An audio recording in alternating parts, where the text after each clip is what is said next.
Hey guys and gals, it's another episode of the RP Spotlight. Today we have a guest, newer to the scene, but he's still made an impact already. Everyone, please welcome Gap slash Aydin to the show. Gap, how are you? I am doing well. How are you? Oh, doing fantastic as always. So, as always, we're gonna ask the first question: how did you come to TNPRP? So, actually, a long time ago, I was a moderator on the Templin Institute server, and one of the kids in I guess, in the voice chat was talking about nation states, and I got interested. And I was like, "Oh, this is pretty cool," and so I joined nation states, and I eventually stumble upon Pegasi RP. So I get onto there, I RP out as a nation called Greater Alpermars, i.e. GAP, that's the acronym I used for it. And I later on join Strange Reel, do some crazy shit.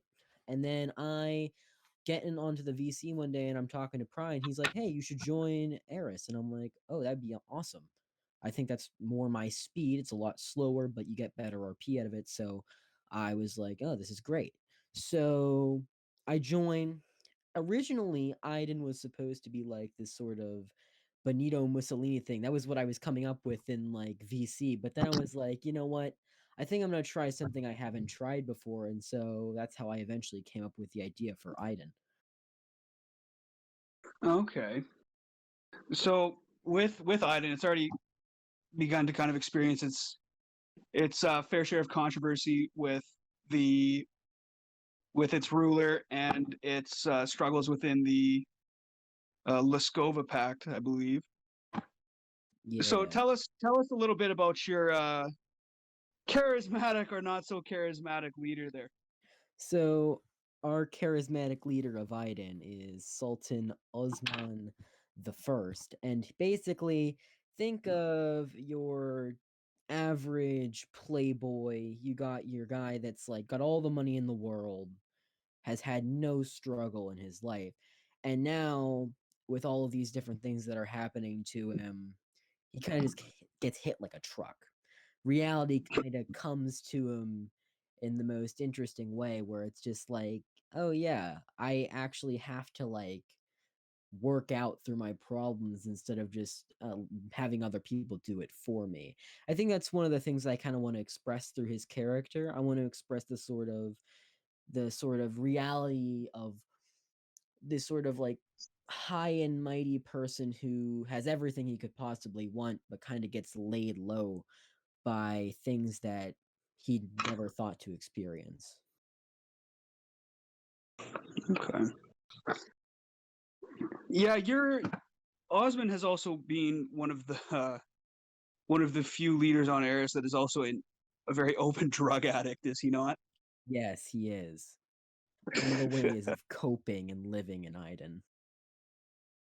Gotcha. So Aydin itself is very Middle Eastern kind of Ottoman based, right? Yes. What It what kind of led you to go in that direction? Well, at the time I was kind of I was looking into Ottoman history and I'm looking into a lot of Middle Eastern history. And I see all of these very sort of splendorous empires, but once you kind of look into them, like get into the deep, more gritty parts of them, there are a lot of it's like sort of broken up. A lot of it's very corrupt, very debauched. And I kind of wanted to explore that in Eris because I hadn't seen any nations in Eris that were of that caliber and sort of that magnitude. And I sort of wanted to bring that to Eris and experiment with it. Okay. So, what other kind of influences do you have behind Aydin? If with its political kind of structure, with its spiritual structure, even just the like the architecture of the nation itself. Hmm. So a lot of it is based off of the Ottoman Empire, but then you do have your influences with the way its royals act with like Saudi Arabia. You got your sort of other Middle Eastern influences. When it comes to religion, it's more Muslim and Islamic. So you got your Marabist faith in in Aydin. And basically, the sort of Marabist faith in Aydin is a little bit more. It's well, I should say I say a little bit more. It's a lot more laxed compared to sort of Marabism that you'd find in Rafazan. So basically, you're not really adherent to a lot of the more strict parts, like drinking alcohol is accepted in Aydin, and eating things like pork are accepted in Aydin. So a lot of these things that would usually be taken as more serious are kind of just brushed off as more of moral advice. They're kind of more tied into the rest of Kravatirian culture, and they're more fitting for Aydin in its position. Coming to the architecture, architecture in Aydin is very. I think it's. I haven't really done a lot of work on it, but I'm assuming from what I have, it's a lot mixed. It's like mixed with sort of a lot of the German and Greek cultures that we have in Northern Kravater, and sort of like it's also a mix of that sort of own unique Turkish architecture where it's like sort of a blend almost. And I like that, kind of like how the real Ottoman Empire was with its sort of mixed Greco-Roman style architecture or Greek architecture, and then you mix it in with sort of Turkish Islamic architecture. And I think it's very interesting to me to look at that and to kind of experiment with it. Okay. So Gap has mentioned Merabism, which is, of course, the Arab equivalent of Islam within our little setting here, and the nation of Rafazan, which it originates from. The nation was originally founded by a former player called Loshin, who has since left us and has been taken over by one of our lovely former guests, Pax. So with Marabism in your nation, you've kind of mentioned that it's not as strict as traditional Merabism. Where along the line did Aydin kind of start to separate from the traditional values of Merabism? I would say it kind of comes from the very early days when Marabism first started to sort of show its sort of merits in Aydin. It's been there for a long time. Marabism has been there since the early, I think, that like that the year 1000 at least. So that's when it really started to kind of get its hold on Aydin. And due to some of the cultural aspects that were in Aydin at the time, it already was originally lax with the harem, which I guarantee we'll get into later. But a lot of that has to do with like the way that Aydin is. It's very culturally lax. There's no real traditional restrictions on what you do, and so over time, the Morabit, or not the Morabit, the Morabits in Aydin, I guess, and the people living in Aydin sort of commingled the two, Aydin culture and Morabit tradition, and kind of commingle the two into this much more lax, this much more sort of tolerant and very uh, sort of. It's a very I'm trying to find a word here. It's a much more it's just a much more relaxed and a much more it's not peaceful. It's like it's more at grips with what like how people are normally. It's not necessarily it's more to guide people less just put them somewhere. It's very like a gentle push. It pushes some people to go on this path of sort of very devout faith, but lets you sort of decide for yourself. It's very big on freedom of choice. Like you can abide by all these rules and regulations of don't drink, don't eat a certain way, do this, this, and that. But it allows you to sort of make that choice and kind of go your own way in a way. Fair enough. So you mentioned the harem and said that we would get into it later. Well, that later is now. The harem in Aydin has been a point of kind of controversy and contention in the community, especially considering one of the members of said harem, I believe, is part of the or was part of the Norsean royal family, correct? I do not believe so at this current I time. must be misinformed. Well, would would you kind of like to address the controversy kind of surrounding the harem? Like, what is its reason? What is its place in Aydin? Well, its place in Aydin is sort of the one, it's a very large political part of the Aydini imperial court. It holds all of the female members of the Aydini royal family. That's or imperial family, I should say. And it holds a very powerful sway on who becomes the next ruler of Aydin. Specifically, usually a male will become the ruler of Aiden. So it holds a very large sway there. Another thing is it was basically it was a tradition among Aidini royals for a long period of time to have multiple wives. So eventually, as the Aidini state moved from sort of a clan basis to a more imperial and a more sort of organized state, it became much more the wives sort of found their own place, and they constructed a sort of house where they'll conduct affairs, where the sultan will commingle with his wives and his consorts and sort of live life that way. Okay, so where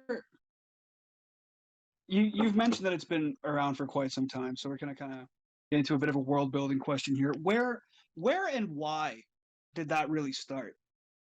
Well, my usual rationale for it is that the main reason why it started was because a lot of the time they would want multiple wives, because if one wife wouldn't produce a male child, it's usually favored that they would have a they'd move on to their next wife. So they would keep marrying different women instead of divorcing them. So you'd have multiple wives, you just sleep with one particular wife at the time.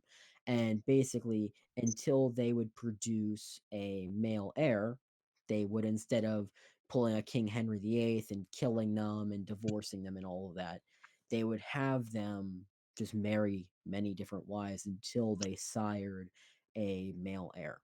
Basically, that's my sort of current rationale. It could be subject to change once I sort of get more into it, but I think that is my current rationale for it. Okay, so kind of moving on from that. It's also been mentioned in a previous interview with Arkin Stotska that you are somewhat involved with the West Vasa conflict. So let's kind of address that. Like, what is your role in that, and how is that kind of progressing for you?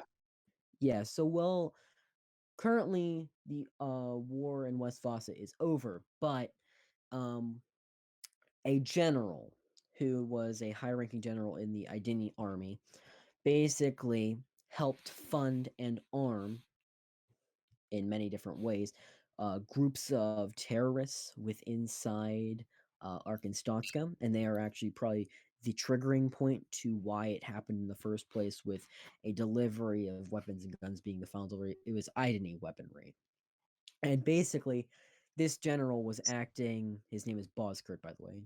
He is a key figure in the Idini military. Basically, he, without the orders of the Idini government, sent weapons, men, equipment to Arkanstatska to fund these separatists to cause trouble in Arkanstatska for this for the specific reason of basically trying to disrupt Aydini, basically trying to destabilize Aydin. He knows that they're very reliant on a lot of different trade connections and many other things, so the scandal would look awful for them. And basically trying to destabilize Aydin to ferment a coup, basically. He has aspirations to be the basic dictator of Aydin, but he he's basically hindered by the fact that, well, now there's the people around, so Arkanstatska, Norcia, and etc., are now moving to basically combat him. And I think basically in the next couple weeks you'll probably see him kind of come to blows with Norsean intelligence agencies, Arkansaskan intelligence agencies, even our own Aydini intelligence agencies are going to be going after him to kind of hunt him down because they got the scent. Now they got to go after him. Okay. So along uh with that one and your other body of work, what has been your favorite RP to write so far? I think my favorite one to write so far has been the 6 point agenda. I think me and Sil have done a really good job with kind of showing the craziness of a reveal that the the sultan of a nation is not really the son of a previous sultan. I think we've shown in a pretty good way. We've RP'd very well the characters. I think Sil has done a fantastic job with RPing the princesses. I think he's done great. And I think it's probably the most excited I've been to do an RP because I was able to kind of work on my dialogue. I was able to work in a less I think I was able to get down to the grittiness of Aiden. I was able to display how we work a little bit better. And I think it's just a really good RP in general. Okay. Um, sorry about that. The dog is asking for attention right now. So with with that, what what kind of keeps you uh in Eris? What kind of keeps you going? Like what's your motivations for writing? Is it like a self-improvement thing, a self-expression thing, a little bit of both, like something else? I would say it's a multitude of things. I would say, yes, it is definitely for self improvement. I really like to write and I want to get better at it. I would also say a lot of it has to do with a lot of my free time, especially with COVID, has kind of been taken away. So I don't really have as many outlets as I used to, like my friends. I can't really talk with everybody. So this has basically become a way that I can kind of talk with people, get things done, find a sort of hobby. And I think it's just been a really good outlet for me in the past couple months. That's fair. I think a lot of people have kind of gravitated towards that as well, with the pandemic in pretty well full swing for the last year. Seen a lot more activity, and it's been a nice side effect, if I can say that. So you also were uh, suspended in character from the Leskova Pact, correct? Yes. Let's take a little bit of a let's take a little bit of a gander at that. What led to this suspension? So this is the revelation of basically Aydin's involvement, well, involvement quote unquote, in Arkansas with the discovery of Aydini jets that were stolen and basically used by Bosker to attack and to basically hinder the Arkansaskan war effort. And after that was found, it was at the time of Arkansas's entrance into the Laskova Pact, which is kind of funny to me, where it's basically as Aydin is being expelled, or not expelled, I should say, suspended from the Laskova Pact, Arkansas is coming in, and basically it was a whole big deal because, well, Aydin is very corrupt, and it is a very big concern to the Laskova Pact that, well, you have this big corrupt nation, they have um, the potential for nuclear weapons, and we need to really check this out, and we need to really figure out what the hell is happening because next time, if they can lose fighter jets, what happens if they lose nuclear weapons? So that's a really big thing. Okay, but the situation within the Leskova Pact has now been resolved. Yes. For the most part, yes, Aiden has been suspended. So that's basically all over, but there will be an investigation. So there will be an investigation into Boskurt And well, not specifically Bosker, because they don't really know that he's the perpetrator yet. But they will investigate the Aydin government to try and figure out how the hell these planes were stolen and who the hell did it. And I hope most people will look forward to that in the weeks to come. Okay. So right now we're gonna take a tiny detour, and I'm gonna throw some rapid fire random world building questions at you that have been asked by our audience here today. So here's one from Pax. What is the background for Aydin's claim to being a caliphate? So my rationality for that was back in the day, back in the hundreds, the first sultan, the first true grand sultan of Aydin, his name was Hakan. He basically conquered what is modern day Aydin. And by doing that, he fashioned himself into Hakan the Great, the greatest sultan of Aydin, the guy who basically is the reason why Aydin is like it is.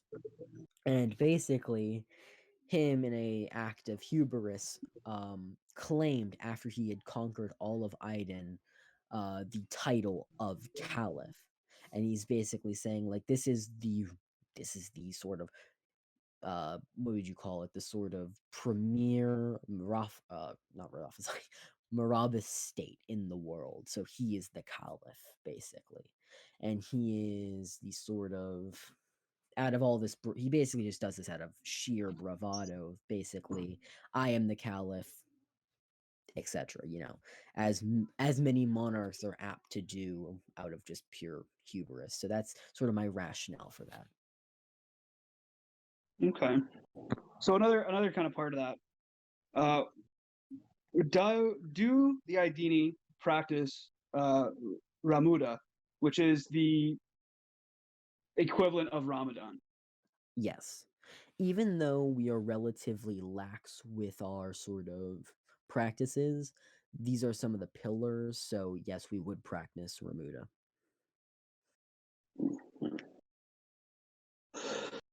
Another one here from our lovely uh, graphic designer wizard, Kyle. How much Aydini cheese is Aydin exporting? Well, I would say we are probably exporting not a lot, but we would export at least some cheese. I think a primary amount would be goat cheese. It wouldn't be cow cheese usually. Um, because we have a significant amount of mountain goats in the more mountainous areas of Aydin, so a lot of it would be goat cheese, and I just don't think there would be a lot. I think there would be it'd be quite small in the amount. So yeah. Okay. Uh, so some from our wonderful radio guy Vivanco. What is the best tourist attraction in Aydin? I would say it would probably be our beaches. We have many beaches. Our main, like most of our southern half is coast, so I would definitely say it's our beaches. Um, a lot of it has to do with the sort of the tourist culture that Aydin has. It does have a lot of its industries are based on oil, but um, a bigger industry in Iden is tourism, where you go to the beach, it's nice, it's hot, so people will go down there to sort of relax.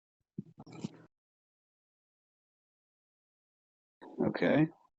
One from Predice. What is a well-known Aydini dish? I would say a well-known Aydini dish would be baklava. That's pretty big in Aydin. It's a very popular dessert. Personally, it's a favorite of mine, but I think it's a well-liked dish that's from Aydin. Okay. What is the most well-known non-government building in Aydin? The most well-known non-government building. I am not sure of that actually. I haven't world built a lot of the non-built government buildings, but I can tell you that in the future I do plan to build something that is basically on the level of what in Dubai would be, I think I forget the Burj Al something or other, but it is The a, Burj Khalifa. yeah, the Burj Khalifa. And I'm planning on building something very similar to that in on the coast in Aydin, and I'm planning on building something similar to that in a whole city around that. So Awesome. So here's a two-parter. What is the national sport of Aydin, and who is the most famous Aydini athlete? I would definitely say soccer would be one of the most popular sports in Aydin, but at this current moment, I haven't world built a lot into the sports of Aydin, so I couldn't necessarily tell you who the most popular athlete would be. Okay. And going off of that, soccer or football? Hmm, What soccer. does Aydin refer to it as? Okay. Soccer. Um, who is the most famous Aydini singer? The most famous Aydini singer. Hmm. I don't think we have one yet. A lot of this is still in, because if I say a lot of this is still like I don't have a lot of answers for like the most popular of something. I'm sorry about that, but a lot of this I haven't gone into. I should actually get into like things like sports and all that, but at the current moment, I do not have a most popular singer. All right. Another one, Vivanco always likes to know this one. Vivancola, yes or no? I'm gonna say yes. There you go, Vivanco. Your main export is growing by the day. So who is the most important philosopher in Aydin or in Aydini history? So currently, I'm world building actually a guy who will be sort of the imposition of like he's the sort of imposition for why Aiden is the way it is, and he'll be a theologian, he'll be a philosopher, and his name is Abdullah, and he's gonna be, I think, probably the premier um inspiration for why Aiden's Marabism why it is, why a lot of Aideni tradition is the way it is, why a lot of the philosophies are why the way they are. So I think he'll probably be pretty important, or he'll be the most important philosopher in Aidini history. Okay. Another one from Vivanco. What is the most famous fantasy tale in Aydin? I would say one of the most famous fantasy tales would be so Hakan, the emperor, or I should say the Grand Sultan of Aiden, basically, when he was about 20, um, he was leading an army against his enemies, and uh, in a dream, it is alleged that an angel spoke to him and said, "Okay, if you write this symbol on your shields, very much similar to how Constantine got that image of an angel speaking to him, write the P with the X on it on your shield, you'll win the battle." And he won the battle and went on to become the Grand Sultan of Iron. So a lot of it, that's sort of the fantasy slash religious slash historical tale that I think is probably the most famous in identity history, or just in Okay. general. So here's one from Pax. How does the government of Aydin view Rafazan and Kyrgyzstan's claim to caliphate? I think they would tolerate them for the most part. They realize that this is no longer like the 1200s. You can't really just attack people because they're claiming to be the caliphate. Uh, they would definitely view them with a sort of mired, I don't, just like a sort of, I don't really care because we understand that we are the real caliphate. Um, but they wouldn't really view them with any real hostility unless you're talking to the more radical elements of people in Aydin. So those people would probably have issue, but for the most part, people in Aydin wouldn't really care, and neither would the government of Aydin for that matter. Okay. So one from Pred, what is the main goal of Aydini foreign policy? The main goal of Aydini foreign policy is to basically build itself up so it can be a predominant power in Southern Cravitor. It wants to be able to sort of um, off put the sort of power that emanates from Malor Canada and Norcia. And they can see that there is a heavy amount of Norcian investment in Esselania, and there's some other things in the south, like Arendal being a member of the Bergenbeck, and they want to find their own way around this, and they want to find a way to make themselves strong enough to um, sort of wave off any possible neo-colonial acts by Malor Canada and etc. So they're trying to sort of form their own empire and break out of the sort of uh, stagnation that they were in before. Okay. So kind of a two-parter here from Vivanco. Uh, how many players from Aydin play Pythar, A Tale of Thorns and Fire, one of the biggest massive multiplayer onlines in Eris, Hmm. which I Um, which is kind of like D&D or not D&D, World of Warcraft, I'd assume. hmm. Um. Hmm.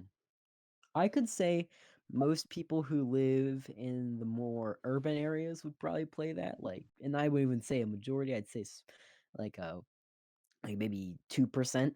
I could give you that, but I'm not exactly sure like the exact number. But I could say it's a lot of people in cities, so maybe 100,000, maybe more than that. I give you that my rough estimate. Okay.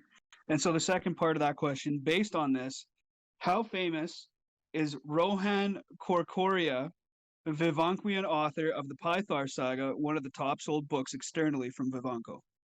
I have never heard of him, but I would say he would be pretty popular among those people who play um Pythar.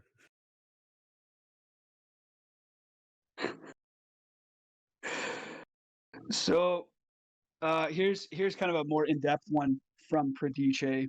How are the Adini armed forces organized, and what are the branches?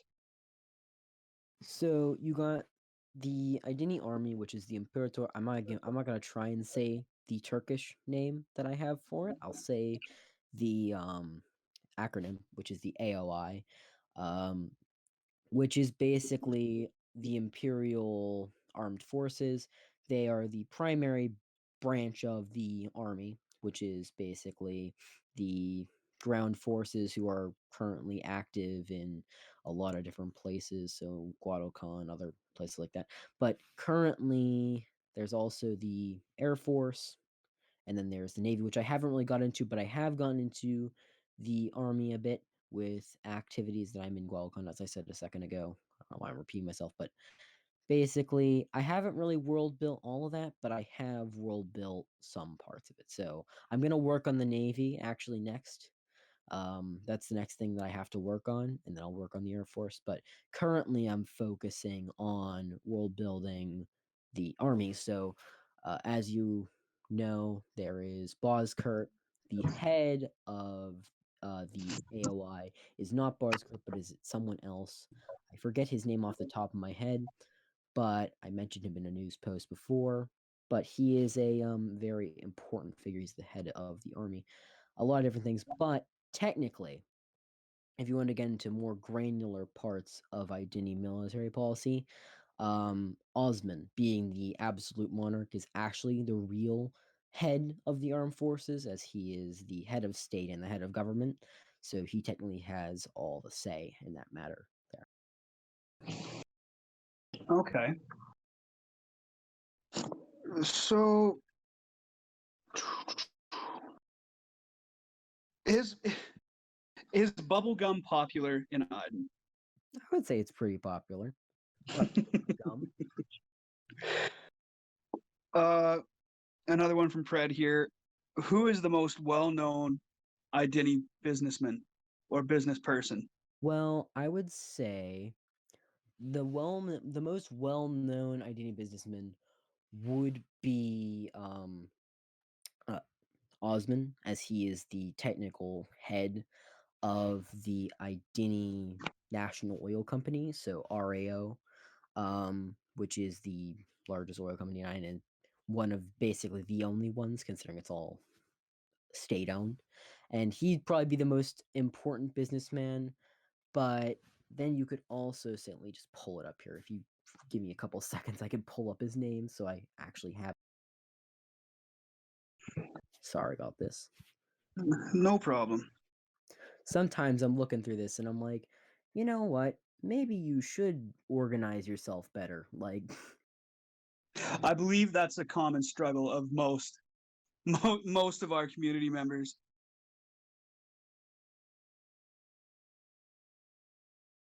Uh,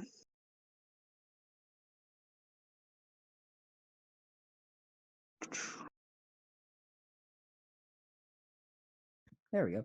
Ibert Berkant is the is basically the second most well-known businessman in Iden. He's the CEO of the Royal Iden Oil Company, and he is probably one of the most important men in Iden, considering he handles the day-to-day operations of the organization, and he's actually getting into different things in Montredia or Montedria. Yeah, that's the right name. And he's getting into things over there, so it's he's pretty important. okay. For anyone unaware, Montedria is a nation controlled by one of our other community members called Holdak. We're all looking forward to seeing what he does with that. Uh, are there casinos in Iden? And if so, which one is the biggest? I would say there are definitely casinos in Iden. I cannot give you a specific name, but I definitely can say there are casinos in Iden, and I'm looking to actually world build some of that. And I also have another thing that I'm working on related to casinos. But yes, there are casinos in Iden. There are a there are a decent amount of them, particularly in the cities like Antalya, which is the capital city of Iden, and then Larsova, which is one of the southern cities in Iden, which are two of our larger cities, who would definitely have casinos related to their tourism and etc. Okay. So this one's coming from Pax. Would you say Osmanek is a troubled kid who has to deal with his stressful circumstances, or would you say he is genuinely an incendiary and cold-hearted leader? I'd say he's more of a troubled child. His father, when he was growing up, was not always the most attentive man. Um, he was more cold than he was loving. Uh, Probably stemming from the fact that he was not his real father in the first place. His real father was Stefan from Sil Dorset, and it's probably one of the big reasons why he is the way he is. He, as a way of sort of rebelling from his father, who is very attached to the sort of Idini imperial model and structure, and being very focused on his duties as sultan.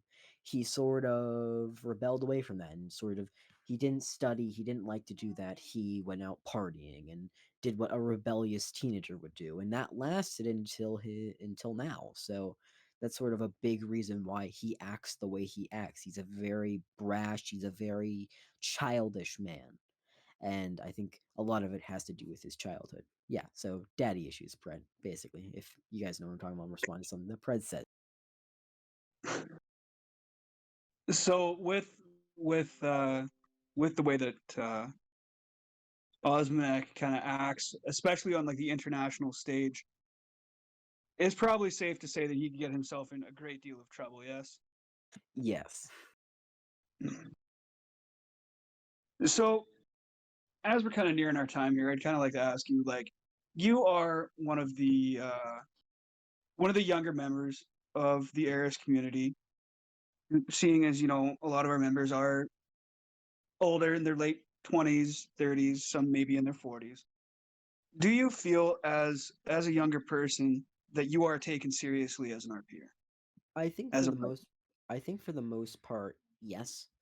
I think I've been able to sort of establish that I can do things. I can RP without being as immature as most younger people are.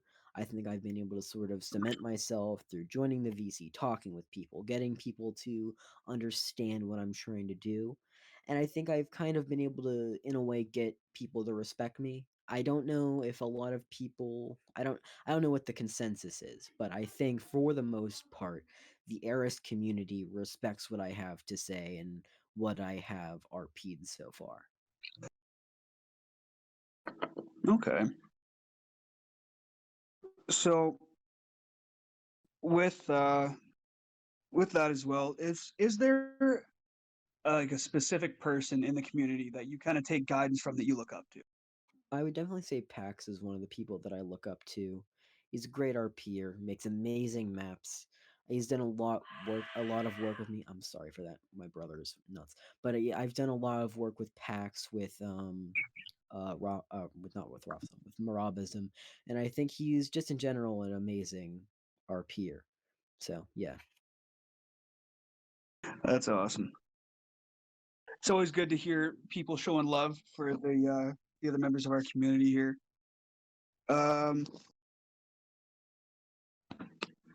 so with as you mentioned earlier, you've kind of been kind of all over the place with our with our community and its different settings and its different platforms. What would you say is the biggest difference between, say, Eris and Strange Real? Like, what are the like what am I trying to say here? What are the main differences that you notice? So I notice Eris RP is a lot. It's very slower. It's a lot slower. The quality is actually about the same. It's just it's not as prevalent. The RMB moves extremely fast, while the forum moves like a snail, and that's a good way to kind of explain it. So, although it may look like the like Strange Reel isn't very like rife with good RP, it is. Like there are hundreds, probably yeah, I'd say hundreds of amazing, fantastic RPs on the RMB, just like there is on the forum. And I feel like it's just not as prevalent because of the fast nature of the RMB, and because you'd have to like look back to like you have to like click on all these pages and it's all jumbled up, and I think that's one of the downsides of Strange Reel and working on the R&B is that it kind of gets lost in a lot of the crazy stuff that happens on the R&B. So I'd say it's definitely a large difference coming from Strange Reel to Eris, where it is your artwork is less in a haze and you're more put on a pedestal per se. Okay. And so one final question here. Where do you see the future of Aydin? Where do you see it going? I see it getting better for the most part, I would say. I'd say I'm going to take it down the route of democratization, and I'm going to take it down the route of Osmond coming to grips with his reality and basically understanding that he needs to change his ways, and that the only way to sort of do that is to become more mature, and becoming more mature requires him to accept that the way that Aiden has been operating for hundreds of years is not the best way, and that he needs to be the change and he needs to start that change. Okay. Well, guys, gals, and non-binary pals, it's been another great pleasure to host the RP Spotlight with our guest Gap. Please tune in next week where we will have another guest. our first one from the RMB this season. New Trizone, who is a fantastic person. He was the head cartographer for Strange Real for quite some time. We're looking forward to having him on the show. Gap, thank you for your time. I really appreciate you coming on the show, buddy. Oh, yeah, no problem. Well, that's all it is for us. Y'all have a great night.